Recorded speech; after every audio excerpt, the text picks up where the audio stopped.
এটা নিচে নামাতে আর একটু সামনে নিয়ে আসতে হবে।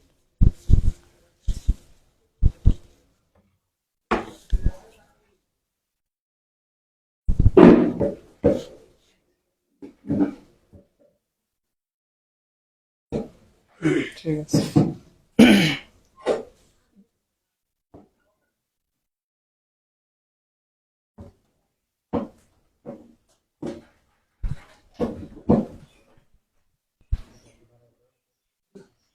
আরেকটু এদিকে আসবে, সামনে আসবে আর একটু।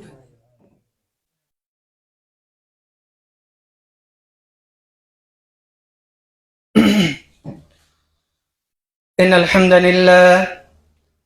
الحمد لله نحمده ونستعينه ونستغفره ونؤمن به ونتوكل عليه ونعوذ بالله من شرور أنفسنا ومن سيئات أعمالنا من يهده الله فلا مضل له ومن يضلل فلا هادي له وأشهد أن لا إله إلا الله وحده لا شريك له وأشهد أن محمدا عبده ورسوله أما بعد فإن خير الحديث كتاب الله وخير الهدي هدي محمد وشر الأمور محدثاتها وكل محدثة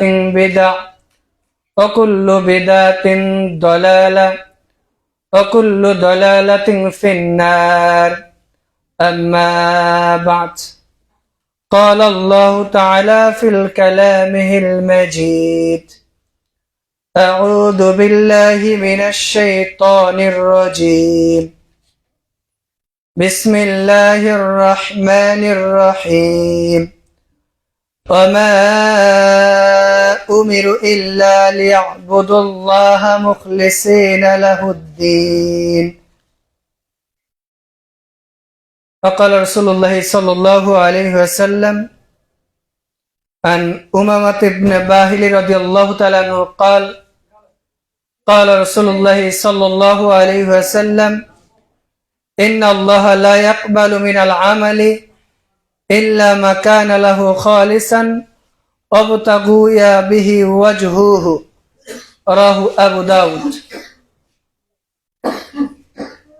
প্রশংসা আল্লাহর জন্য, যে আল্লাহর অশেষ কৃপায় অশেষ মেহেরবানিতে দুনিয়ার সমস্ত কাজকে উপেক্ষা করে পৌষ মাসের প্রচন্ড শীতকে উপেক্ষা করে আল্লাহর ফরজ বিধান পালনার্থে যে আল্লাহ রাব্বুল আলামিন আমাদেরকে মহাব্বত করে ভালোবেসে দুনিয়ার সমস্ত কর্মব্যস্ততা, দুনিয়াবী ফিতনা বিশৃঙ্খলা থেকে ফারেক হয়ে ইত্তিবা ও সুন্নাহ মাদ্রাসা কর্তৃক পরিচালিত কাজীবাড়ি আহলেদের জামে মসজিদে জুমার খুতবায় সমবেত হওয়ার তৌফিক দিয়েছেন আল্লাহর প্রশংসা স্বরূপ সকলে বলে আলহামদুলিল্লাহ। এরপরে দরুদ ও সালাম বর্ষিত সেই রাসূলের প্রতি, যে রাসূলের মাধ্যমে পেয়েছি ইসলাম নামের একটি শান্তির দিন, যে রাসূলের মাধ্যমে হক এবং বাতিল জেনেছি, যে রাসূলের মাধ্যমে সমস্ত ইবাদত করার পদ্ধতি, রীতিনীতি, রসম রেওয়াজ জেনেছি, সে রাসূলের প্রতি দরুদ ও সালাম বর্ষিত হোক। সকলে বলি মুহাম্মদ সাল্লাল্লাহু আলাইহি ওয়াসাল্লাম। আমরা খুতবার শুরুতে সূরা বাইয়িনার একটি আয়াতের অংশবিশেষ এবং আবু দাউদ থেকে একটি হাদিস পাঠ করেছি। এর আলোকে আজকে আমাদের জুমার খুতবার সংক্ষিপ্ত আলোচ্য বিষয় মুসলিম জীবনে ইখলাসের গুরুত্ব, ফজিলত এবং প্রতিদান। আজকে আমরা জানব যে আমরা যারা নিজেকে মুসলিম বলে দাবি করি, ঈমানদার বলে দাবি করি, যারা নিজেকে আল্লাহ বিশ্বাসী বলে বিশ্বাস করি, এই সমস্ত ব্যক্তি আল্লাহর ইবাদত করার ক্ষেত্রে কতটুকু খুলুসিয়াত, কতটুকু একনিষ্ঠতা, কতটুকু ইখলাসের প্রয়োজন রয়েছে। আর যদি আমরা ইখলাস গ্রহণ করি আমাদের ব্যক্তিগত, পারিবারিক, সামাজিক, আমলগত দিক দিয়ে, তাহলে আমাদের জন্য কি প্রতিদান রয়েছে।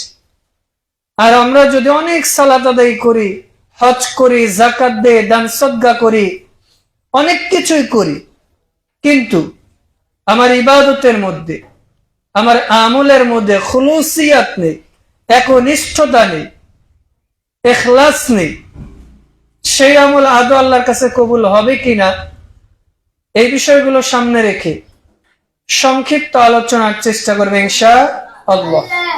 ওয়া তাওফিক ইল্লা বিল্লাহি আলাইহি তাওয়াক্কালতু ওয়া ইলাইহি উনি। আল্লাহ রাব্বুল আলামিন মানুষকে পৃথিবীতে পাঠিয়েছে একমাত্র তার ইবাদত করার জন্য। সূরা জারিয়াত 51 নং সূরার 56 নম্বর আয়াতে আল্লাহ বলছেন, ওমা খলাকতুল জিন্না ওয়াল ইনসা ইল্লা লিয়াবুদুন, নিশ্চয় আমি মানুষ এবং জিন জাতিকে এই জন্য সৃষ্টি করেছি যাতে তারা আমার ইবাদত করে, আমার দাসত্ব করে, আমার আরাধনা করে, বলে সুবহানাল্লাহ। তাহলে এই যে আল্লাহ আমাদের সৃষ্টি করেছে, রব্বানা মা খলাকতা হাদা বাতিলা, আল্লাহ কি অনর্থক বিনা প্রয়োজনে আমাদের সৃষ্টি করেছে, নাকি তিনি একটা মিশনকে সামনে রেখে সৃষ্টি করেছে, নাকি একটা উদ্দেশ্যকে সামনে রেখে সৃষ্টি করেছে? মানে আল্লাহ কি অনর্থক আমাদের সৃষ্টি করেছে, নাকি কোনো একটা উদ্দেশ্য আছে? উদ্দেশ্য আছে। তা আল্লাহ কি এই জন্য সৃষ্টি করেছে যে কে কত আমল করতে পারে, কে কত সালাত পড়ে, কে কত যাকাত দেয়, কে কত হজ করে, কে কত ইলম অর্জন করে, কে কত আলেম হয়, কে কত আয়েজিন হয়, আল্লাহ এই জন্য মানুষকে সৃষ্টি করেছে? নাকি আল্লাহ বলছেন আইয়ুকুম আহসানু আমালা, আমি আল্লাহ তোমাদের এই জন্য সৃষ্টি করি না যে অনেক ইবাদত করবা, অনেক সালাত আদায় করবা, অনেক হজ করবা, অনেক যাকাত দিবা, অনেক বড় আলেম হবা, আমি এই জন্য সৃষ্টি করি নাই। আমি আল্লাহ সৃষ্টি করেছি।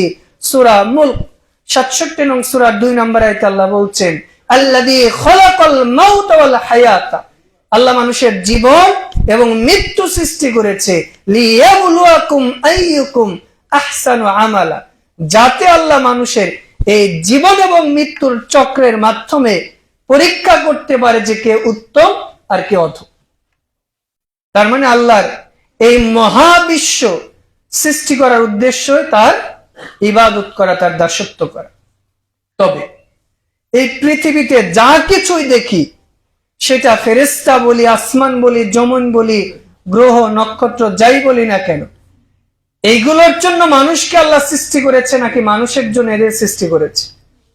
ওই কোনায় যারা আছেন একটু এদিকে চলে আসে, এদিকে সাইদুল ভাই সামনের দিকে চলে আসে। আর আরাফাত তোমরা বাইরে চাদর গুলো পেরে দাও, কয়েকটা চাদর নিয়ে এসে ওখানে পেরে দাও, অথবা ওই যে নাসির ওখানে যে পর্দা আছে পর্দাটা খুলে এখানে পেরে দাও, ওগুলো দিয়ে দাও। আচ্ছা, তাহলে আল্লাহ আমাদেরকে সৃষ্টি করেছে যাতে আমরা তার ইবাদত করতে পারি। তবে আল্লাহ কি বলছে? অনেক ইবাদত করতে, এটা আল্লাহ বলেছে। সূরা কাহাফ 18 নম্বর সূরার 103 এবং 4 নম্বর আয়াতে আল্লাহ বলছেন, কুল হাল নুনাব্বিউকুম বিল আখসারিনা আমালা, আমি কি তোমাদের অনেক আমল করেছে, বেশি আমল করে ক্ষতিগ্রস্ত হয়েছে এদের সম্পর্কে বলবো না? তার মানে দুনিয়াতে অনেক মানুষ আছে, মনে হবে যে ওদের সালাত আমাদের চেয়ে অনেক বেশি, ওর জুব্বা আমার চেয়ে অনেক লম্বা, ওর দান সদকা আমার চেয়ে অনেক বেশি, দেখে মনে হচ্ছে কত বড় আবেদ, কত আল্লাহওয়ালা। কিন্তু আল্লাহ বলছে যে আমি রাসূল বলেছি একটা, তুমি করলা একটা, এটা আসলে আমল না। মানুষের কাছে মনে হচ্ছে যে জাল টাকা অনেক টাকা, কিন্তু এই জাল টাকার কোনো মূল্য নেই। ঠিক এই লোক অনেক ইবাদত করেছে, অনেক আমল করেছে, কিন্তু রাসূলের বিরুদ্ধাচারণ করেছে, রাসূল যা করেছে তার বাহিরে কিছু করেছে, তার মানে ওর সব আমল বাতিল হয়েছে। তাহলে আমরা শুরুতেই জানি যে একজন মুসলিমের জীবনে ইখলাসের গুরুত্ব কতটুকু। ইখলাস শব্দটাকে এটা আগে আমরা জেনে। ইখলাস শব্দটি আরবি, এর আবিধানিক অর্থ হচ্ছে একনিষ্ঠতা, নিরবিচ্ছিন্নভাবে। লিল্লাহ মানে কোনো কাজ করা একেবারে আল্লাহর জন্য, আল্লাহর সন্তুষ্টির জন্য। আল্লাহর রাহে যদি কোনো ব্যক্তি কোনো কাজ করে সেটাকে কি বলা হয়? ইখলাস। কোরআনে একটা সূরা আছে 112 নম্বর সূরা, সূরার নাম কি? সূরা ইখলাস। কোরআনে দেখবেন প্রত্যেকটা সূরাতে যে সূরার নাম ওইটার ভিতর কিন্তু ওই নামটা আছে, শুধুমাত্র সূরা ফাতিহার ইখলাস। এই দুইটাতে বিশেষ করে খেয়াল করবে যে আপনি অন্য অন্য সূরা দেখেন, ইন্না আতাইনাকাল কাউসার, কাউসার শব্দ আছে কিনা? ওয়াল আসর শব্দ আছে কিনা? ইয়াসিনুল কুরআনিল হাকিম, মানে প্রত্যেকটা সূরার মধ্যে প্রায় সেই সূরার নামটা আছে। কিন্তু দুইটা সূরা বিশেষ করে, সূরা ফাতিহা মানে শুরুতে, সূরা ইখলাস মানে শেষে। তার মুসলমানের জীবনটা ইখলাসের উপর বলে আলহামদুলিল্লাহ। মানে ইসলামের সূচনা হয়েছে ইখলাসের উপর, আবার শেষ হবে ইখলাসের উপর। অনেক ইবাদত, অনেক আমল, কিন্তু ইখলাস নেই, ওই আমল আল্লাহ কবুল করবেন না। তো ইখলাস শব্দটার পারিভাষিক অর্থে বলা হচ্ছে যে হুয়া কসিদুল মা'বুদা ওয়াহদা বিল ইবাদাহ। ইখলাস হচ্ছে ওই জিনিস, কোন বান্দা ইবাদত করবে একমাত্র আল্লাহর জন্য, আল্লাহর রাজি খুশির জন্য, এটাই হচ্ছে ইখলাস। মানে একজন বান্দা সালাত আদায় করবে কার জন্য? একজন বান্দা দান করবে কার জন্য? মাদ্রাসায় পড়বে কার জন্য? পড়াবে কার জন্য? দান সদকা করবে কার জন্য? পরিবারের জন্য ব্যয় করবে কার জন্য? স্ত্রীর সাথে মিলন করবে কার জন্য? এগুলো বিষয় ধারাবাহিকভাবে পরে আসবে ইনশাআল্লাহ। মানে ইখলাস যে করলে কতটুকু নেকি হয় এটা একটু পরে আসবে ইনশাআল্লাহ। তো ইখলাস প্রসঙ্গে বলতে যে আল্লাহ রাব্বুল আলামিন সূরা বাইয়িনা 98 নম্বর সূরার 5 নম্বর আয়াতে বলছেন, ওমা উমিরু ইল্লা লিয়াবুদুল্লাহ মুখলিসিনা লাহুদ্দিন। আল্লাহ বলছেন যে আমি আল্লাহ তাদের আদেশ করেছি, প্রত্যাদেশ করেছি যে তোমরা আল্লাহর ইবাদত করো, মুখলিসিনা লাহুদ্দিন, দ্বীনকে খালেস করো। মানে আল্লাহ শুধু বলে না যে অনেক ইবাদত করো, আল্লাহ তাহলে বলতেন যে ওমা উমিরু ইল্লা লিয়াবুদু, ওমা উমিরু বা উবুদুল্লাহ, আল্লাহর ইবাদত করো। আল্লাহ এটা না বলছে ওমা উমিরু ইল্লা লিয়াবুদুল্লাহ মুখলিসিনা লাহুদ্দিন, মানে আল্লাহর ইবাদত করো খালেস ভাবে, একনিষ্ঠতার সাথে।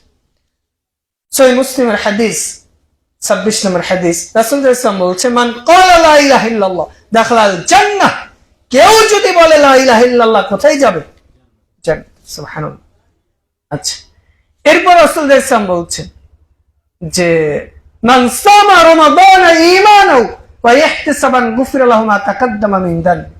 কেউ যদি রমজান মাসে ইবাদত করে, তার অতীতের সব গুনাহ আল্লাহ কি করে? সিয়াম রাখলে, কিয়াম করলে, দান করলে কি করে? মাফ করে।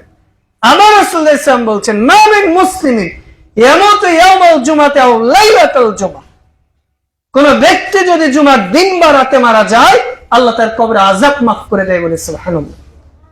রাসূলুল্লাহ সাল্লাল্লাহু আলাইহি ওয়াসাল্লাম বলছেন, আল হাজ্জুল মাবরুরু লাইসা লাহু জাযাউ ইল্লাল জান্নাহ। কারো হজ যদি কবুল হয়, ওর প্রতিদান জান্নাত ছাড়া কোনো কিছু নয়। তিরমিজি 2646 নম্বর হাদিস, মান সালাকা তরিকান ইয়ালতামিসু ফিহি ইলমান সাহালাল্লাহু লাহু তরিকান ইলাল জান্নাহ। কেউ যদি জ্ঞানের রাস্তায় বের হয়, আল্লাহ তার জান্নাতের রাস্তা সহজ করে দেয়। সুবহানাল্লাহ। আচ্ছা, অনেক কিছুই বলা যায়, 4টা বা 5টা উদাহরণ দিলাম। প্রথমত আল্লাহ বললেন যে লা ইলাহা ইল্লাল্লাহ বললে কি করবে? সিয়াম রাখলে কোথায় যাবে? আল্লাহর জন্য দিন শিখলে কি হবে? হজ কবুল হলে তার প্রতিদান জান্নাত। আচ্ছা, আল্লাহ আবার মা মিন মুসলিমিন ইয়ামুতু ইয়াওমাল জুমআ, জুমার দিন বা রাতে মারা গেলে কোথায় যায়? জান্নাত। এই যে এতগুলো কথা যে বলল রাসূল সাল্লাল্লাহু আলাইহি ওয়াসাল্লাম, প্রত্যেকটার পূর্বে কিন্তু খালিসান বলেছে যে আল্লাহর জন্য। জ্ঞান অর্জন করবে কার জন্য? দান করবে কার জন্য? হজ করবে কার জন্য? সিয়াম রাখবে কার জন্য? সহযোগিতা করবে কার জন্য? পরিবারকে ব্যয় করবে কার জন্য? আবার কালেমা শাহাদাত পড়েছে কিন্তু আল্লাহর ভয় নেই, আল্লাহর জন্য খুলুসিয়াত নেই, তাহলে কোনোটাই কবুল হবে।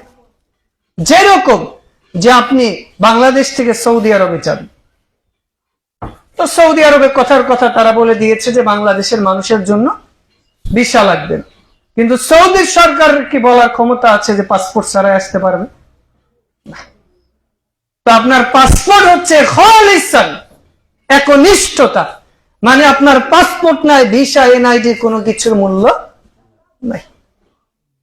মানে আপনার মূল যেটা খালিসান ইখলাস মুখলিসিন আলাহুদ্দিন, আপনার মধ্যে একনিষ্ঠতা নেই, কোনো কিছু আল্লাহ কবুল করবে। সারা রাত ইবাদত করেছেন মানুষকে দেখানোর জন্য, দান করেছেন মানুষকে দেখানোর জন্য, হজ করেছেন মানুষকে দেখানোর জন্য, আলেম হয়েছেন মানুষকে দেখানোর জন্য, ওয়াইজিন হয়েছেন, বড় বক্তা হয়েছেন মানুষকে দেখানোর জন্য, অনেক ভালো কাজ করছেন, নেকির কাজ, মানুষকে সহযোগিতা করছেন মানুষকে দেখানোর জন্য, মানুষের কাছে বাহবা নেওয়ার জন্য, ফেসবুকে লাইক কমেন্ট শেয়ার পাওয়ার জন্য, তাহলে ওইটা আল্লাহ কবুল করবে না।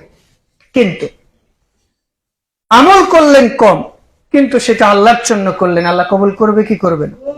ইভেন আপনি আপনার স্ত্রীর সাথে মিলন করেন, সেটাও নেকি। সুবহানাল্লাহ। সহিহ মুসলিমের হাদিস, রাসূল সাল্লাল্লাহু আলাইহি ওয়াসাল্লাম বলছেন যে কেউ যদি তার পরিবারের জন্য ব্যয় করে, এটাও সাদাকা। ইয়া সাদাকা। সাহাবীরা বলছে আল্লাহ রাসূল, এটা বুঝলাম, দান করলে নাকি এটা বুঝলাম, তো পরিবারের জন্য ব্যয় করবে, এটা আবার সাদাকা কেমন? পরিবারের তো প্রয়োজন, এই জন্য আমি দিলাম। রাসূল সাল্লাল্লাহু আলাইহি ওয়াসাল্লাম এবার বলল যে ওই জিনিসটা যদি তুমি অবৈধ পথে ব্যয় করতে, তাহলে কি হতো? কি হতো? আবার রাসূল বলছে যে তুমি যে তোমার স্ত্রীর হক আদায় করো, মানে শারীরিক সম্পর্ক করো, এটাও সাদাকা। সাহাবীরা বলছেন রাসূল, এটা তো আমার নিজের চাহিদা পূরণের জন্য করি, এটা আবার সাদাকা কিভাবে? তখন রাসূল সাল্লাল্লাহু আলাইহি ওয়াসাল্লাম বলছে ওইটাই যদি অবৈধভাবে করতে, তাহলে কি হতো? সুবহানাল্লাহ। তাহলে প্রত্যেকটা ইবাদতে আমরা নেকি পেতে পারি যদি আমার ইখলাস ঠিক থাকে, খুলুসিয়াত ঠিক থাকে। আর ইখলাস যদি ঠিক না থাকে, তাহলে কোনোটাই আল্লাহ কবুল করবে। সুফিয়ান সাউরি বলছে যে আমি প্রত্যেক দিন সব সময় যে জিনিসটার সাথে আমি সংগ্রাম করে যুদ্ধ করি, সেটা হচ্ছে আমার খুলুসিয়াতের সাথে। আমি একটা কাজ করতে চাই আল্লাহর জন্য, বারবার সেটা ব্যর্থ হয়ে যায়, মানে শয়তান এসে ওখানে রিয়া ঢুকিয়ে। পৃথিবীতে সবচেয়ে কঠিন যে জিনিসটা আমার কাছে মনে হয় যে দান করা, এটা সহজ কাজ, টাকা আছে দিলাম, কিন্তু অন্তরটাকে খালিস করা, এটা কিন্তু ভারী ব্যাপার। যদি আল্লাহর খাস রহমত থাকে আর আমার যদি চেষ্টা থাকে, তবে আল্লাহ সহজ করে। কিন্তু অনেক কিছু করলাম, খুলুসিয়াত নেই, আল্লাহ কোনোটাই কবুল করবেন না। দেখেন, খুলুসিয়াত যদি থাকে, তাহলে আপনি কিভাবে নেকি পেতে পারেন? আপনি একজন রিকশা চালক, ফজর সালাত পড়েছে, ফাইদা কুদিয়াতিস সালাত ফান্তাশিরু ফিল আরদি ওয়াবতাগু মিন ফাদলিল্লাহ। সূরা জুমায় আল্লাহ বলছে যে সালাত শেষ, এখন আর তোমার বসে বসে জিকির আজগার করতে হবে না, মাসনুন দোয়া পড়া শেষ, ওয়াবতাগু, তুমি এবার ছড়িয়ে পড়ো জমিনে তোমার জীবিকা অর্জনের জন্য। তার মানে আমার সালাত শেষ, জিকির আজগার শেষ, এখন আমার বসে থাকার সময়।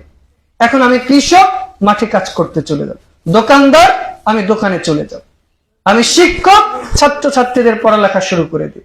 মানে যে যে পেশায় আছি, ফজর পর থেকে কাজ শুরু করে দিতে হবে। যদিও হাদিসটা হাসান সহিহ পর্যায়ে আছে, যে রাসূলুল্লাহ সাল্লাল্লাহু আলাইহি ওয়াসাল্লাম বলছেন ফজর পর বরকত নাযিল হয়, ফজর পর বারাকা নাযিল হয়। ওমর রাদিয়াল্লাহু তাআলা আনহু তার ছেলেকে বলছে যে কি বাবা, তুমি এখানে বসে আছো, মানে ফজর সালাত পর তুমি এখানে বসে আছো, আর ওই মসজিদে মিরাজ বন্টন হচ্ছে। দৌড়ে চলে গেছে, যাওয়ার পরে বলছে কই মিরাজ তো বন্টন হয় না। তো বললো কি দেখলা? কিছু মানুষ আছে যারা সালাত পড়ে বসে জিকির আজকার করল। এইবার তিনি বললেন যে এটাই তো আল্লাহর পক্ষ থেকে রিজিক, এটাই তো আল্লাহর পক্ষ থেকে বারাকা। মানে তোমাকে আল্লাহ তৌফিক দেয় নাই, মানে বরকত অর্জনের তৌফিক দেয়। দেখবেন যে আপনি ফজর পর থেকে একটা কাজ শুরু করে দিবেন, সকাল 10টার মধ্যে যে কাজ করতে পারবেন, 10টায় শুরু করে 4টা পর্যন্ত এই কাজ করতে পারবেন না। কারণ সারা রাত আপনি বিশ্রাম করেছেন, আপনার ব্রেনটা এখন শার্প। আর আপনি যখন ফজর পর শুরু করবেন, সালাত পরে ঘুমালেন, ঘুরলেন ফিরলেন, মস্তিষ্ক গরম হয়ে গেছে, গাড়ি ঘোড়ার শব্দ, কাজ শুরু করতে করতে আপনার 2-4 ঘন্টা চলে যাবে। এই জন্য কোন সালাফরা ফজরের পরে তারা জরুরত প্রয়োজন ছাড়া সূর্য ওঠা পর্যন্ত ঘুমাতেন না। সূর্য ওঠা বলতে ধরেন আজকে আমাদের এখানে সূর্য উঠেছে 6:37, এর 15-20 মিনিট পরে হয়তো তাদের জরুরত হলে, মানে 7টার পরে তারা ঘুমিয়েছে, একান্তই যদি কারো জরুরত থাকে। এই জন্য চেষ্টা করবেন যে ফজরের পরের টাইমটা কাজের জন্য বেরিয়ে যায়। তো বলছিলাম এই যে আপনি কৃষক মানুষ, বিসমিল্লাহ বলে বের হয়ে গেছেন, আপনি ধান কাটেন, জমি চাষ করেন, মাটি কাটেন, জহরের আজানের আগ পর্যন্ত যত কাজ করলেন, ফজর থেকে জহর পর্যন্ত সব আপনার ইবাদত বলি সুবহানাল্লাহ। আপনি শিক্ষক, ফজর সালাত পরে শিক্ষকতা শুরু করে দিয়েছেন, যত মানুষকে আপনি শিখাচ্ছেন সবগুলো আপনার জন্য সদাকা বা দান সমতুল্য হয়ে যাচ্ছে। মানে যে যে পেশায় আছেন, যে যে কাজ করে, সে মুচি হোক, মেথর হোক, রিক্সা চালক হোক, গার্মেন্টস এর কর্মী হোক, যে যে পর্যায়ে আছে, ছাত্র পড়ালেখা করছে, সে যে যে পর্যায়ে আছে, প্রত্যেকটা কাজে যদি আল্লাহর জন্য করি তাহলে কি হয়, সেটা ইবাদত হয়ে যায় সুবহানাল্লাহ। বিশেষ করে আমরা অনেক সময় আল্লাহর জন্য ইবাদত করতে গেলেও আমাদের অন্তরটা মানে অন্যদিকে ঘুরে যায়, শয়তানের প্ররোচনায় পড়েছে।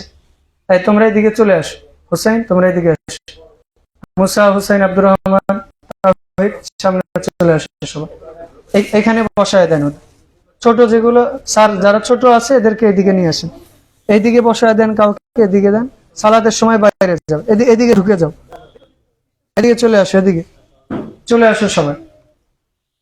তো বলছিলাম যে কথা না বলে আমরা সামনের দিকে চলে আসি। আচ্ছা, আমরা অনেক সময় এমন হয় যে সালাতে দাঁড়িয়েছে আল্লাহর জন্য কিন্তু দুনিয়াবী চিন্তা আসে না, দান করছে আল্লাহর জন্য কিন্তু অন্তরের মধ্যে শয়তান এই চিন্তাই করে দিল যে না, তোমার দান করলা কিন্তু হুজুর লিল্লাহে তাকবীর জোরে বলে না, একটু ইগোতে লাগে, দান দিলাম বড় কিন্তু লিল্লাহে তাকবীরের শর্ত হলো ছোট, এমন হয় না? অনেক সময় মনে হয় আমার ছোট ভাই 5,000 দিল, আমি মাসে ইনকাম করি 1 লাখ টাকা, আমার 5,000 দিয়ে হয় আমি দিব 10,000। আবার কেউ কেউ আছে দেখবেন, বিশেষ করে ওয়াজ মাহফিল গুলোতে বাড়িতে বসে থেকে ফোন দিয়ে খবর নেই সবচেয়ে বড় দান কত, 20,000, ঠিক আছে আমি 22,000 মেরে দিলাম। উদ্দেশ্য মানুষকে দেখানোর জন্য, দান বড় কিন্তু আল্লাহ কবুল করবেন না। এই জন্য আমি প্রায় বলি যে যারা মানুষকে প্রকাশ্য এবং গোপন দুইটা দানই উত্তম, দুইটাই জায়েজ যদি আমার খুলুসিয়াত ঠিক থাকে, তবে গোপন একটাই উত্তম। আমি প্রায় বলি যে যারা প্রকাশ্যে দান করে ওয়াজ মাহফিল গুলো, এদের দান হওয়ার কবুল হওয়ার সম্ভাবনা যত বেশি, তার চেয়ে কবুল হওয়ার সম্ভাবনা বেশি যারা গোপনে গোপনে ওই বক্সের মধ্যে 2 টাকা 5 টাকা দিয়ে দেয়। কারণ 5,000 টাকা দিলাম মানুষকে শুনিয়ে মাশাআল্লাহ বারাকাল্লাহ বলে দিল, কিন্তু পকেট থেকে আমি 2 টাকা বের করলাম, মানুষ দেখলে কি বলবে, গোপনে গোপনে দিয়ে দিলাম। তাহলে কার জন্য? মানে সামর্থ্য নাই কিন্তু অন্তরে আশা আছে আল্লাহর জন্য দিলাম, হয়তো আল্লাহ ওইটাই কবুল করে নি। এই জন্য আমরা যে কাজই করব সেটা ছোট হোক বা বড় হোক, কার জন্য করব? আল্লাহর জন্য। রাসূল ইসলাম সহিহ মুসলিমের হাদিসে বলছেন যে আমি আমার উম্মতের ব্যাপারে সবচেয়ে যে জিনিসটা বেশি ভয় করি, শিরকে খাফি, গোপন শিরক, যেটা ইখলাসের বহির্ভূত। তিনি উদাহরণ দিচ্ছে যে অমাবস্যার রাতে, কালো কুচকুচে বিক্ষুটে রাতে, কালো পাথরের ওপর কালো পিপিলিকা হেঁটে গেলে যেইভাবে দেখা যায় না, আমার উম্মত শেষ জামানায় এসে ইবাদত করবে, দেখে মনে হবে আমার জন্য করছে, দান করবে, দেখে মনে হবে আমার জন্য করছে, হজ করবে, যাকাত দিবে, আলেম হবে, মানুষকে সহযোগিতা করবে, দেখে মনে হবে আমার জন্য করছে, কিন্তু ওর অন্তরের মধ্যে রিয়া ও সুমা ঢুকে গেছে, এই জন্য আমি আল্লাহ তার ইবাদত কবুল করব না। তার মানে ইবাদতের মধ্যে যদি এরকম রিয়া ঢুকে যায় তাহলে ইখলাস নষ্ট হয়েছে। আর মুহাদ্দিসগণ ইখলাসের ব্যাপার সবচেয়ে বেশি সজাগ থাকবে। এমনকি কিছু কিছু ইমাম আছে যাদের জীবনে দেখলে পাওয়া যায় যে তারা ফরজ সালাত পরে মসজিদ থেকে দৌড়িয়ে বাড়িতে চলে আসতেন, কি জন্য? তারা নফল সালাত সুন্নাহ সালাত লং টাইম আদায় করতেন। তো যখন তারা এই মসজিদে লং টাইম আদায় করবে, অন্যজন তাকিয়ে থাকবে যে হুজুর তো অনেক সুন্দর করে অনেক টাইম আদায় করছে, এর কারণে তার মধ্যে হয়তো রিয়া ঢুকে যেতে পারে। অথবা সে কোরআন তিলাওয়াত করছে, মসজিদে মানুষ বলবে যে দেখ দেখ কত সুন্দর কোরআন তিলাওয়াত করে, এই যে তার মধ্যে একটা ইখলাস নষ্ট হওয়ার সম্ভাবনা আছে। এই জন্য কি করতেন, সালাত শেষ করে কারোর সাথে প্রয়োজন ছাড়া কথা বলতেন না, সঙ্গে সঙ্গে বাড়িতে চলে যেতেন। আর আমরা যতবারই মানুষকে দেখানোর জন্য যে আমি এটা করলাম ওইটা করলাম, আমার এইটা আছে ওইটা আছে, কিন্তু না, আমার যদি এইটা দেওয়া উদ্দেশ্য যে আমি এটা করলাম, মানুষ আমাকে দেখে ইন্সপায়ার হয়ে ওই কাজটা করবে, ফলে তা না ফাসিল মুতানাফিসু, তাহলে বৈধ আছে। কিন্তু যদি মানুষকে দেখানোর জন্য করি তাহলে কষ্টই হবে, কিন্তু ইবাদত আল্লাহ কবুল করবে। এই যে শীতকালে কেউ অনেক রাতে উঠে তাহাজ্জুদ পড়েছে, সারা রাত পড়লো, দিনের বেলায় এসে গল্প করবে, মানে শয়তান ওইটাই চায়। রাসূল ইসলাম বলছেন যে শয়তান মানুষের ইখলাস কিভাবে নষ্ট করে, কিভাবে? একজন মানুষ সারা রাত ইবাদত করেছে, কার জন্য? আল্লাহর জন্য। মানে শয়তান ধোঁকা দেওয়ার চেষ্টা করেছে, কিন্তু ধোঁকা দিতে পারে না। তো এইবার সকালবেলা এসে চা স্টলে হোক, রাস্তায় হাঁটতে যে হোক, গল্প করছে, এই জানো জানো আমি রাত 4টায় উঠে সালাত পড়েছি, 5টা থেকে সালাত পড়েছি, আর তোমরা সালাত পড়ো না, এই করো না ওই করো না। যদি উদ্দেশ্য হয় মানুষকে ইন্সপায়ার, তাহলে আল্লাহ কবুল করে। কিন্তু অনেক সময় এমন হয়েছে, না আমি করেছি একটু বলে বেড়া, এই যে মানে বলার যে একটা প্রবণতা শয়তান ঢুকিয়ে দিয়ে কি হলো, মানে শীতের রাতে উঠে রাত 4টা থেকে আপনার 7টা 8টা পর্যন্ত এখনো ঘুমান নাই, জিকিরের মধ্যে আছেন, সব একটা কথার কারণে ভ্যানিশ হয়ে গেল, নষ্ট হয়ে গেল। আস্তাগফিরুল্লাহ। এই জন্য রাসূল ইসলাম বলছেন যে সিয়াম পালন করা আল্লাহর জন্য, হজ করো আল্লাহর জন্য, দান করো আল্লাহর জন্য, সিয়াম রাখো আল্লাহর জন্য, ঈমান আনো আল্লাহর জন্য খুলুসিয়াতের সাথে, তবেই আল্লাহ কবুল করবে। এইবার আমরা আসি যে যখন আমাদের মধ্যে এই প্ররোচনাগুলো আসবে তখন কি করব। রাসূল ইসলাম তিরমিজির হাদিসে শিখিয়ে দিচ্ছেন যে কারোর মধ্যে যখন দুনিয়াবী চিন্তা চেতনা আসবে, আমল করার ক্ষেত্রে সালাতে দাঁড়িয়েছে বিভিন্ন চিন্তা আসে, তখন আপনি আউযুবিল্লাহি মিনাশ শাইতানির রাজিম বলে কি করবে, বাম দিকে সামান্য এরকম থুতুর ফোঁটা ফেলবে। এটা একটা। আর একটা কি করতে হবে, ইয়া মুকাল্লিবাল কুলুব সাব্বিত কলবি আলা দীনিক আল্লাহুম্মা মুসাররিফাল কুলুব সাররিফ কুলুবানা আলা তাআতিক। মানে হে অন্তরের পরিবর্তনকারী, হে হৃদয়ের পরিবর্তনকারী, আপনি আমার অন্তর, আমার হৃদয়কে পরিবর্তন করেন, আর আমার এই হৃদয়টাকে দ্বীনের উপর সাবিত রাখেন বলে আল্লাহুম্মা। যে কোনো সময় পাপের করার চিন্তা ভাবনা আসলে, আমলের মধ্যে দুনিয়াবী চিন্তা আসলে, সঙ্গে সঙ্গে আমাদের এই দোয়া পড়তে হবে। বিশেষ করে আস্তাগফিরুল্লাহ, অথবা আল্লাহুম্মা ইন্নী যালামতু নাফসি যুলমান কাসীরা, অথবা মৃত্যুর কথা, জাহান্নামের কথা, এগুলো বেশি বেশি স্মরণ করতে হবে। এবার আসি যে আমরা যদি ইবাদতের মধ্যে আসলে ইখলাস অর্জন করতে পারি। কেউ কেউ বলতে পারে যে হুজুর আমি ইবাদত করি, কিছুর মধ্যে ইখলাস থাকে, কিছুর মধ্যে থাকে না। ওটা আপনারও হয়, আমারও হয়। এমনকি সাহাবীদের অনেক সময় হতো, তাবেদের হতো, যেরকম সুফিয়ান সাউরি তো বললো যে আমার কাছে মনে হয় সবচেয়ে কঠিন যে অন্তরটাকে খালেস করা। তা আমাদেরও হওয়া স্বাভাবিক। ইমাম তাইমিয়া রাহিমাহুল্লাহ সেম কথা বলেছে। সেক্ষেত্রে কি এই যে আমলগুলো করতে হবে, আল্লাহর কাছে ফিরে আসতে হবে, দান সদকা করতে হবে। আর যখন আমরা খুলুসিয়াতের সাথে ইবাদত করব, তখন আমাদের প্রতিদান 1 নাম্বার জান্নাতুন নাঈম। মানে যদি আমার খুলুসিয়াত ঠিক থাকে, তাহলে আল্লাহ রাব্বুল আলামিন সূরা সাফফাত 37 নম্বর সূরা 40 থেকে 43 নম্বর আয়াতে বলছেন, ইল্লা ইবাদাল্লাহ মুখলিসিনা উলাইকা লাহুম রিজকুম মা'লুম। আল্লাহ বলছেন যারা খুলুসিয়াতের সাথে আমার ইবাদত করবে, আমি তাদের এমন রিজিক দিব, সংরক্ষিত রিজিক, বলি সুবহানাল্লাহ। এমনকি আমি তাদের জন্য রেখেছি জান্নাতুন নাঈম, বলি সুবহানাল্লাহ। তার মানে ইবাদতের সময় যদি আমি অন্তরটাকে ঘুরিয়ে ফিরিয়ে নিয়ে আসতে পারি, তাহলে আমার জন্য কি প্রতিদান? জান্নাতুন নাঈম, সুবহানাল্লাহ। এরপর 2 নাম্বার, ইবাদত কবুল হওয়ার অন্যতম শর্ত হচ্ছে ইখলাসুন নিয়াহ। মানে আপনি অনেক ইবাদত করলেন, অনেক কিছু করলেন, কিন্তু আপনার ইখলাস নেই, খুলুসিয়াত নেই, আপনার আমল কবুল হবে। বরং আমি বলি যে ইসলামের ভিত্তি হচ্ছে, ইসলাম প্রতিষ্ঠিত হয়েছে ইখলাসের উপর। কারণ আপনার ইখলাস নেই, খুলুসিয়াত নেই, আপনার কোন আমল আল্লাহর কাছে গ্রান্টেড হবে না, কবুল হবে না। আপনি যাই করেন, যদি খুলুসিয়াত থাকে তবেই আল্লাহ কবুল করে।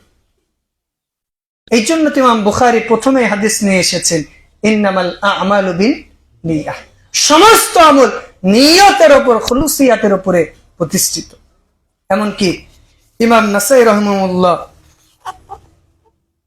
3140 নম্বর হাদিসে বলছেন, ইন্নাল্লাহা লা ইয়াকবালু মিনাল আমাল, নিশ্চয় আল্লাহ রাব্বুল আলামিন কোন ব্যক্তির কোন আমলই কবুল করে না, ইল্লা মা কানা লাহু খালিসান, যদি সেখানে খুলুসিয়াত না থাকে এবং আল্লাহ সন্তুষ্টি না থাকে, রেজামন্দি হাসিলের উদ্দেশ্য না থাকে, আল্লাহ সেটা কবুল করবেন না। এরপরে 3 নম্বর যেটা প্রতিদান, আখিরাতে রাসূল সাল্লাল্লাহু আলাইহি ওয়াসাল্লামের শাফাত পাওয়া যায়। এখানে আমরা যারা আছি, কারো কি ধারণা যে আমার পীর বুজুর্গ ওলি আউলিয়া আমাকে শাফাত করে সুপারিশ করে জান্নাতে নিয়ে যাবে, এরকম কেউ আছে? যদি থাকে, আজকে আপনাকে আবার কালেমা শাহাদাত পড়তে হবে, ঈমান নবায়ন করে তাওবা করতে হবে। কারণ কোন নবী রাসূল, পীর ওলি আউলিয়া তো দূরের কথা, রাসূল সাল্লাল্লাহু আলাইহি ওয়াসাল্লাম ছাড়া দুনিয়ার কেউ প্রথম সুপারিশ করতে পারবে না। যদিও অন্যান্য নবী রাসূল, মুমিন, মুত্তাকি, ঈমানদার, আলেম, উলামা তারা সুপারিশ করবে পর্যায়ক্রমে, কিন্তু রাসূলের সুপারিশ ছাড়া কেউ এক পা নড়তে পারবে না। তার মানে ইখলাসের কারণে রাসূল সাল্লাল্লাহু আলাইহি ওয়াসাল্লামের সুপারিশ পাওয়া যায়। এরপরে অন্তরকে বিদ্বেষ মুক্ত, হিংসা বিদ্বেষ মুক্ত করার আরেকটা মাধ্যম হচ্ছে ইখলাস।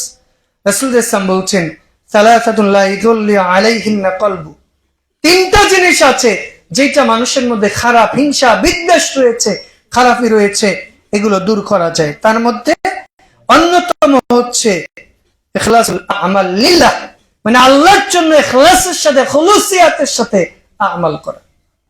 এরপর 5 নাম্বার যেটা, ইখলাসের কারণে আল্লাহ আমাদের গুনাহ খাতা পাপ রাশি মাফ করে দেয়, যেটা রয়েছে সহিহ বুখারীর 99 নম্বর হাদিস। একজন ব্যক্তি যে কিনা জীবনে কোনোদিন ভালো কাজ করেন, মানে ওর আমলের 99টা ভলিউম পাপে পরিপূর্ণ। কয়টা? মানে 100টা ভলিউমের মধ্যে 99টা কি আছে? সব পাপে পরিপূর্ণ। আর একটা ভলিউম কতটুকু? একটা ভলিউম একজন মানুষের দৃষ্টিসীমা যত দূর যায়, মানে একজন সুস্থ মানুষের দৃষ্টিসীমা ধর সাপোজ 10 কিলোমিটার গেল, তাহলে প্রায় 1000 কিলোমিটার, মানে বাংলাদেশের টেকনাফ টু তেতুলিয়া, এত দূর যদি মানে তার পাপে পরিপূর্ণ, পুরোটাই পাপ, ওর সব আমলনামা পাপে পরিপূর্ণ। তবে একটা আছে এরকম কাগজের মতো, যেটাতে কি জানে একটা লেখা আছে। তো আল্লাহ এবার বলবে যে চলো হিসাব হোক। তো ওই লোকটা তার আমলনামার দিকে তাকিয়ে বলবে, আল্লাহ এই 99টা ভলিউমে তো পাপে পরিপূর্ণ, আর এই যে একটা কাগজ, এটা তো আমার শুধুমাত্র নেক আমল, তো হিসাব দেখে কি হবে, আমি তো বিনা হিসাবে জাহান। মানে অনেকে হয়তো কেউ আছে যে পরীক্ষায় দিল, আন্দাজে একটা লিখলো, তোকে বললো যে চল পরীক্ষা আজকে রেজাল্ট হবে দেখি, ও বলছে আরে বিনা রেজাল্টেই তো আমি ফেল, দেখার আর কি দরকার আছে না? তো ও বলছে যে আমি যে আমল করেছি দেখার দরকার নেই, আল্লাহ হিসাবের কি দরকার, মানে ও মনে করছে মানুষের কাছে গেলে আরো অপমান অপদস্থ হবে।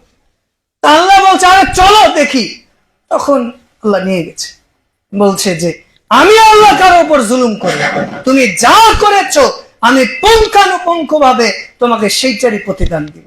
তো এইবার দাড়ি পাল্লায় 2টাই উঠানো হয়েছে, একদিকে 99টা ভলিউম, কয়টা? 99, আর একদিকে এরকম একটা কাগজের মতো টিস্যু এইভাবে রাখা হয়েছে। তো মাপা হচ্ছে, মাপার সময় দেখা গেল যে এই যে একটা কাগজ, এইটাই ভারী হয়ে গেল, বলে আলহামদুলিল্লাহ। এইবার ওই কাগজটা খুলে দেখছে যে ওখানে লেখা আছে লা ইলাহা ইল্লাল্লাহ খালিসাল্লাহু ওয়াফতাল, মানে আল্লাহর জন্য লা ইলাহা ইল্লাল্লাহ বলেছিল, কালেমা শাহাদাত বলেছিল, যার কারণে 99টা ভলিউমকে উঁচু করে দিয়ে এই একটা কালেমার ওয়েট ভারতে এত বেশি, সারা দুনিয়ার পাপ একদিকে আর এক কালেমা একদিকে, বলি সুবহানাল্লাহ। চিন্তা করেছে?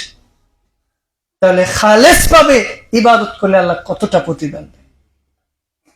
একজন ব্যক্তি আল্লাহর রাস্তায় জিহাদ করেছে, যুদ্ধ করেছে, অনেক কিছুই করেছে, মারা যাচ্ছে।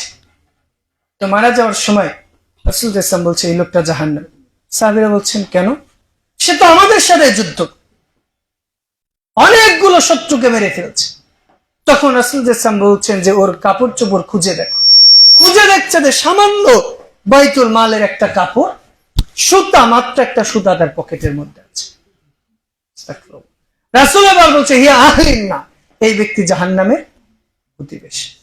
আবার একজন ব্যক্তি, সহিহ মুসলিমের হাদিস, সম্ভবত 1758 নম্বর হাদিস, 78 নম্বর হাদিস, এই লোকটা কুজমান গোত্রের, বীর দর্পে যুদ্ধ করেছে, তার পুরো বংশের লোকেরা যোদ্ধা ছিল, মারা যাচ্ছে, এক হাত কেটে গেছে, তো সহ্য না করতে পেরে হাতটা কেটে ফেলেছে। তখন রাসূল ইসলাম বলছে যে আল্লাহ রাসূল, এই লোকটা এতজন কাফেরকে মেরেছে, তো জান্নাতি। রাসূল রেগে গেছে, আরে বলো কেউ জান্নাতি মানে ও জাহান্নামী। কি জন্য? ও এই জন্য যুদ্ধ করেছে, লোকেরাতে যোদ্ধা বলে, ওর বাপ যোদ্ধা ছিল, দাদা যোদ্ধা ছিল, ও নিজেকে যোদ্ধা প্রমাণ করার জন্য যুদ্ধ করেছে, এই জন্য আল্লাহকে জাহান্নামে দিয়ে দিয়েছে। দেখেন, এত ইবাদত করলো, এত কিছু করলো, নিজের জীবন দিয়ে দিল, কিন্তু ইখলাস না থাকার কারণে কি হলো? আল্লাহ তার আমল কবুল করলেন না। এরপর ইখলাস থাকলে আল্লাহর পক্ষ থেকে সহায়তা এবং দৃঢ়তা আসে। রাসূল ইসলাম বলছেন যে আমার উম্মতের কিছু লোক যাদের অনেক উঁচু মর্যাদা দেয়, অনেক সম্মান দেওয়া হবে, তো তারা বুঝবে না যে কি জন্য এত সম্মান, কি জন্য মর্যাদা। রাসূল ইসলাম বলছেন যে তাদের ইখলাস ছিল, এই জন্য আমি আল্লাহ তাদের মর্যাদা উঁচু করে দিয়েছি, বলি সুবহানাল্লাহ। এরপরে যাদের আমল ইখলাস থাকে, আল্লাহ দুনিয়াতেও তাদের গ্রহণযোগ্যতা দিয়ে দেয়, আখিরাতেও গ্রহণযোগ্যতা দিয়ে দেয়। মানে কেউ যদি আল্লাহর জন্য ইবাদত করে, ওকে মানুষ মূল্যায়ন করুক না করুক, আল্লাহ ওদের মানুষের অন্তরে তার প্রতি মহাব্বত, ভালোবাসা দিয়ে রাহুকা ফিস সামাই, এবং আসমানের যে ফেরেশতা আছে তারা বলতে থাকে এই ব্যক্তি আপনার জন্য, আল্লাহর জন্য ইবাদত করে, অমুক গ্রামের অমুক ব্যক্তি দুনিয়ার কেউ চেনে না, কিন্তু মানুষের মধ্যে তার জন্য ভালোবাসা ঢুকিয়ে দিয়েছে।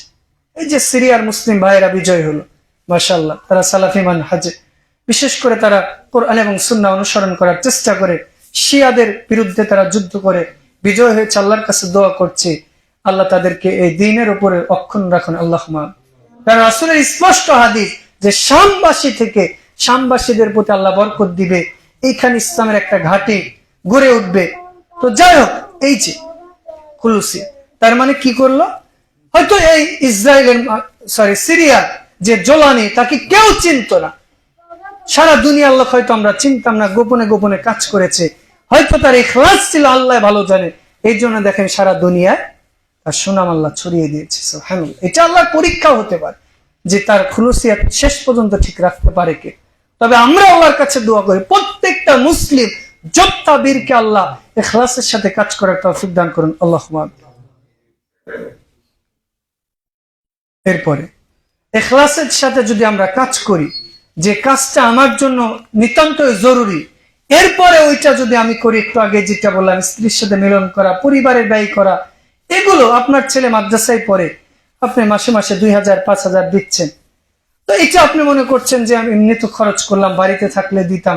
যদি ইখলাস থাকে যে আমার ছেলে আলেম হবে, দ্বীনের মর্যাদা উঁচু করবে, এই জন্য দিলাম, প্রত্যেকটা টাকার বিনিময়ে আজরানে আপনি ডাবল নেকি পাবেন, বলি সুবহানাল্লাহ, যদি আপনার খুলুসিয়াত থাকে। এরপর ইখলাসের কারণে আপনি যে কাজ করার জন্য নিয়ত করেছে, ওই কাজ করতে পারেন আর না পারেন, খুলুসিয়াতের কারণে আল্লাহ ওইটার নেকি দিয়ে দিবেন। রাসূল ইসলাম বলছেন কেউ যদি ভালো কাজে নিয়ত করে, যদি নিয়ত করে তাহলে নেকি পাবে, যদি করে তাহলে আরো নেকি, আর যদি করতে নাও পারে নিয়তের কারণে নেকি পেয়ে যায়, বলি সুবহানাল্লাহ। আর কেউ পাপের নিয়ত করেছে কিন্তু করে নাই, আল্লাহ ওকে পাপ দিবেন। তবে কেউ যদি বলে আমি এই মেয়ের সাথে জেনা করবই, করতে গেলে হঠাৎ কেউ বাধা দিল, ওর পাপ হবে। মানে চেষ্টা করেছে, পারেন, কিন্তু কোন একটা কাজ, আজকে সিনেমা দেখতে যাব, অন্তরের মধ্যে শয়তান ভয়, আল্লাহ ভয় ঢুকিয়ে দিচ্ছে, বাস ফিরে আসে, এটার কারণে আল্লাহ পাপ দিবে না, ফিরে আসার কারণে বরং নেকি দিয়ে দিবে। যেরকম সহিহ বুখারীর 1421 নম্বর হাদিস, একজন লোক রাতের অন্ধকারে বের হয়েছে দান করবে গোপনে। তো দান করতে গেছে, দান দিয়ে দিয়েছে একজন চোরের হাতে। লোকজন বলছে, আরে অমুক ব্যক্তি দান করলো যে চোরের হাতে। পরের দিনে আবার দান করতে বের হয়েছে, ধরেন আমাদের ইসমাইল ভাই, দান করতে যে পরের দিনে দিয়েছে একজন জেনাকার নারী। লোকজন বলছে, আরে ইসমাইল ভাই তো অনেক ভালো লোক, কি করলো, একজন জেনাকার নারীকে দান করলো। পরে আবার নিয়ত করেছে যে আমি আবার দান করব ভালো মানুষকে। এইবার দান করেছে একজন ধনী মানুষ। তখন সাইদুল ভাই বলছে, আরে ইসমাইল ভাই আপনার খায় কাজ না, গরিব মানুষ বাদ দিয়ে ধনী মানুষকে দান করলেন। তো রাসূলকে এই ঘটনাটা বলা হচ্ছে। রাসূল সাল্লাল্লাহু আলাইহি ওয়াসাল্লাম বলছেন যে এমন হতে পারে তুমি যে দান করেছিলে ওই চোরকে, তোমার দান পেয়ে তোমার নিয়তের কারণে তুমি তো দিয়ে দিয়েছো, ওই নিয়তের কারণে চোর চুরি করা থেকে বাদ দিয়ে দিতে পারে। সুবহানাল্লাহ। এমন হতে পারে তুমি ওই জেনাকারকে দান করেছো, টাকার জন্য হয়তো জেনা করছে, টাকা পেয়ে গেছে, ও হয়তো আর জেনাই করবে না। এমন হতে পারে তুমি যে ধনী ব্যক্তিকে দান করেছো, ও হয়তো দান করে না, লজ্জা পেয়ে ও দানশীল হতে পারে। সুবহানাল্লাহ। দেখেন, আমাদের কাছে মনে হতে পারে যে আমরা তো খারাপ মানুষকে দিলাম, তাহলে নেকি পরিবর্তে পাপ হবে, কিন্তু মানে খারাপ মানুষকে দিল অনিচ্ছা শর্তে, কিন্তু ইখলাসের কারণে নেকি পেয়ে গেল। সুবহানাল্লাহ। এরপরে খুতবার শেষ দিকে চলে এসেছি যে ইখলাসের কারণে আল্লাহ বিপদ আপদ থেকে মুক্তি দেয়। সূরা সাফফাত 37 নম্বর সূরার 71 নম্বর আয়াত। রাসূল সাল্লাল্লাহু আলাইহি ওয়াসাল্লাম বলছেন যে কেউ যদি আল্লাহর জন্য খুলুসিয়াতের সাথে কোন ইবাদত করে, কোন আমল করে, আল্লাহ থেকে বিপদ আপদ থেকে হেফাজত করে। 11 নম্বর, কেউ যদি আল্লাহর জন্য ইবাদত করে তাহলে শয়তানের যে ওয়াসওয়াসা রয়েছে, প্ররোচনা রয়েছে, এটা থেকে আল্লাহ হেফাজত করে। 12 নম্বর, কেউ যদি আল্লাহর জন্য ইখলাসের সাথে ইবাদত করে তাহলে আল্লাহ রাব্বুল আলামিন তার সম্মান, মর্যাদা এবং নম্রতা, ভদ্রতা বাড়িয়ে দেয় বলে সুবহানাল্লাহ। ইমাম কাইয়িম রাহিমাহুল্লাহ বলছেন মাদারিসুস সালিকিনের 92 নম্বর পৃষ্ঠায়, তিনি বলছেন যে কোন ব্যক্তি যদি আল্লাহর জন্য 40 দিন তার জিহ্বাকে সংযত করার চেষ্টা করে তাহলে আল্লাহ রাব্বুল আলামিন তার মধ্যে নমনীয়তা, কোমলতা এবং ধৈর্যশীলতা দিয়ে দিবে বলে সুবহানাল্লাহ। চেষ্টা করতে হবে। আপনি চেষ্টা করেছেন, হঠাৎ করে আপনার কর্কশ কথা হয়ে গেছে, আপনি তাওবা করেন, আস্তাগফিরুল্লাহ বলে আবার ভালো কথা বলেন। রাসূল যেখানে বলছেন কেউ যদি পাপ করে তাহলে সে একটা ভালো কাজ করবে, তামহুহা, আল্লাহ তার পাপকে নেকিতে পরিপূর্ণ করে দিবে। সুবহানাল্লাহ। সর্বশেষ যেটা, যে ইখলাসের কারণে আল্লাহ ফিতনা থেকে হেফাজত করে। রাসূল সাল্লাল্লাহু আলাইহি ওয়াসাল্লাম বলছেন যে কোন ব্যক্তি, ইমাম কাইয়িম রাহিমাহুল্লাহ বলছেন যে গুনাহের মূলনীতি হচ্ছে 3টা।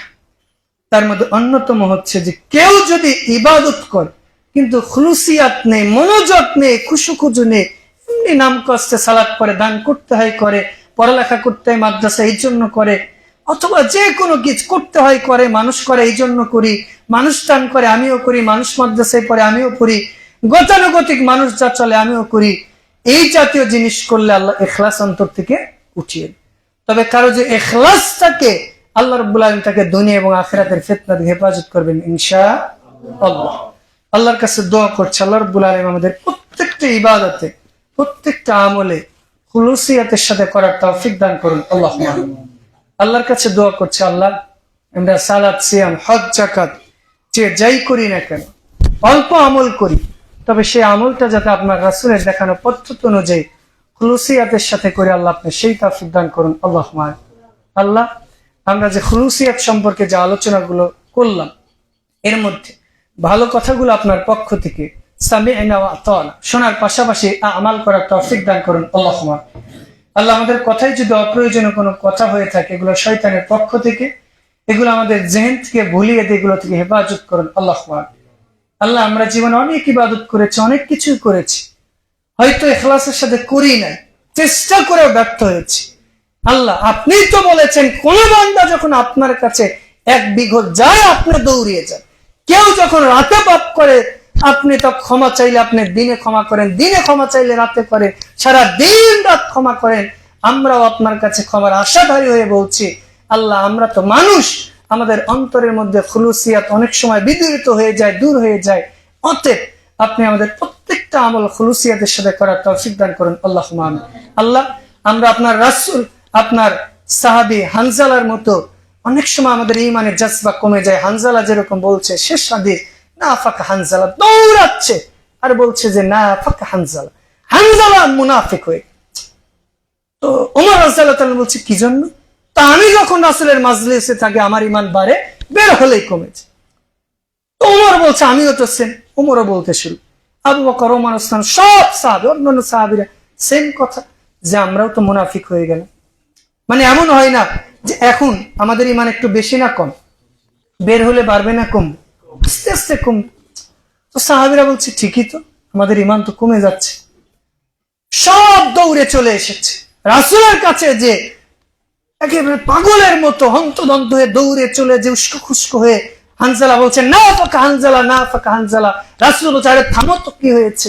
তা আপনার কাছে থাকলে আপনার কথা শুনলে ঈমান বাড়ে, আবার গেলে কমে যায়। তো রাসূল ইসলাম বলছেন এটাই তো ঈমান।